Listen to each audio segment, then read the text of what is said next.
Olá, hoje a gente vai analisar um caso real. E olha, por uma questão de confidencialidade, o nome do cliente foi alterado, tá?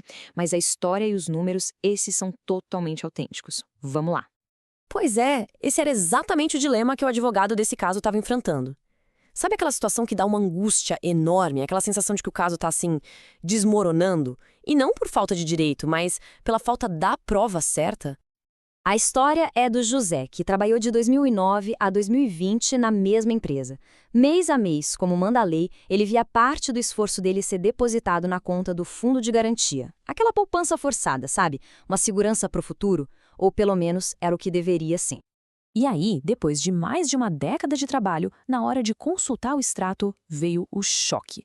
O saldo final na conta do FGTS era de R$ 6,61. Isso mesmo, 6,61. A pergunta que ficava no ar era essa: como que uma década de depósitos mensais podia resultar num valor tão insignificante? Parecia um erro, claro, uma injustiça óbvia, mas a única prova que existia eram os extratos do banco. E eles contavam uma história que simplesmente não fazia sentido nenhum. E é aqui que a batalha começa de verdade. Uma batalha que não era só jurídica, mas sim contra a complexidade dos números e a frieza dos cálculos que estavam escondendo a verdade.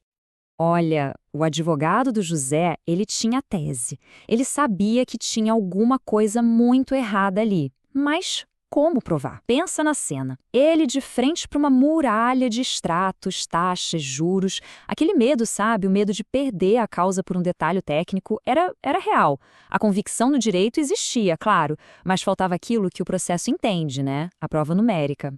A investigação acabou revelando que o problema todo estava num detalhe técnico, mas com impacto gigantesco: o índice usado para correção monetária do saldo. E aqui a gente vê a diferença crucial. De um lado, a taxa referencial, a TR, que era usada pelo banco. Ela basicamente não acompanha o aumento real do custo de vida. Do outro lado, a gente tem o NPC, um índice que mede justamente a inflação que afeta o poder de compra do trabalhador. A diferença entre esses dois, aí está a chave do problema. E esse gráfico aqui mostra o tamanho do estrago. No período, a TR rendeu menos de 40%. Enquanto isso, a inflação real, medida pelo INPC, passou de 340%. O dinheiro do José não estava sendo corrigido, ele estava, na verdade, perdendo valor todo santo mês. Então, o ponto crucial é esse. O advogado cuida da tese, o especialista cuida da prova. A estratégia jurídica estava perfeita, mas ela precisava de um alicerce, de uma base numérica para se sustentar no processo. Sem isso, era só uma argumentação. E foi exatamente nesse momento que um assistente técnico foi chamado, o tal parceiro estratégico para decifrar esse enigma. O trabalho foi super metódico. Primeiro, um mergulho profundo em anos e anos de extratos, analisando cada movimentação. Depois, veio o recálculo, aplicando o INPC, que era o índice correto em cada saldo mensal. E, por fim, a síntese de tudo isso em um documento. Essa imagem mostra bem o nível de detalhe que é necessário, né? Não é um cálculo simples, de jeito nenhum. É uma reconstrução financeira, mês a mês, que é essencial para provar o valor que se perdeu ao longo do tempo. E agora chegamos ao clímax da história, a prova que literalmente mudou o jogo. Aquele sentimento de impotência do advogado, a certeza da injustiça, mas sem ter como provar, tudo isso mudou. O parecer técnico funcionou como uma bala de prata. Ele transformou uma tese jurídica em um fato matemático. Simples assim.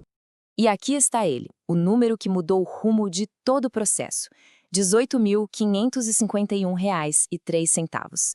Essa era a diferença exata que era devida ao José. Essa tabela resume tudo de um jeito bem impactante, né? O saldo que o banco apresentava era de R$ 6,61. O saldo que o José deveria ter se a correção fosse justa era de mais de R$ 18.500. A diferença, o direito dele estava tudo ali, provado em números. Essa frase resume perfeitamente o poder de um trabalho técnico bem executado. Ele não apenas apoia o argumento, ele solidifica, ele ergue a tese, eliminando qualquer margem para dúvida. No fim das contas, a história do José teve desfecho correto. Ele recebeu o que era seu por direito. E, talvez tão importante quanto o valor financeiro, foi a conquista da paz de espírito, sabe? A tranquilidade de ver a justiça ser feita. Então, qual é a grande lição que fica desse caso? Essa analogia é simplesmente perfeita. Pensa bem, enquanto o advogado defende o cliente no campo do direito, o assistente técnico, ele atua como o advogado da parte técnica do processo. É ele que garante que os números contem a história verdadeira. Se quem está assistindo é da área jurídica e se identificou com esse desafio, saiba que existe um caminho. Uma parceria estratégica pode ser a diferença entre ter uma tese forte e conseguir uma vitória no processo. Se essa análise aqui fez sentido de alguma forma, o convite está feito. O link para uma conversa sem compromisso nenhum está aqui na descrição. E agora, a gente quer ouvir as histórias de quem está por aí. Deixa aqui nos comentários, já aconteceu algum caso assim em que a verdade parecia estar, sei lá, escondida nos números? Se essa análise foi útil, não esquece de curtir e compartilhar, beleza? A gente se vê na próxima.